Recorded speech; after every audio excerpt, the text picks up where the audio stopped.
قرآن میں دل نہ لگایا تو جان لو تمہارا دل مردہ ہے، بالکل مردہ ہے۔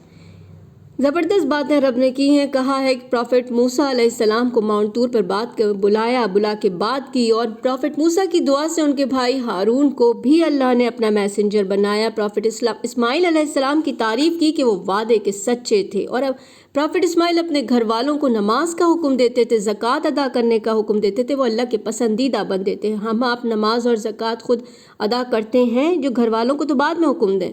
اسی طرح پروفٹ ادریس کی اللہ نے تعریف کی کہ وہ سچے نبی تھے، اور اللہ نے ان کی پوزیشن ہائی کی تھی۔ اللہ تعالیٰ نے ان سب پر انعام کیا ہے۔ نوح علیہ السلام، ابراہیم علیہ السلام اور دوسرے سب کو اللہ تعالیٰ نے اب چن لیا اپنے دین کے لیے۔ چوزن پیپل تھے یہ اللہ تعالیٰ کے، اور یہ وہ لوگ تھے جب اللہ کی باتیں، اللہ کی قرآن کی آیتیں، رحمان کی آیتیں سنتے تھے تو سجدے میں روتے ہوئے گر جاتے تھے۔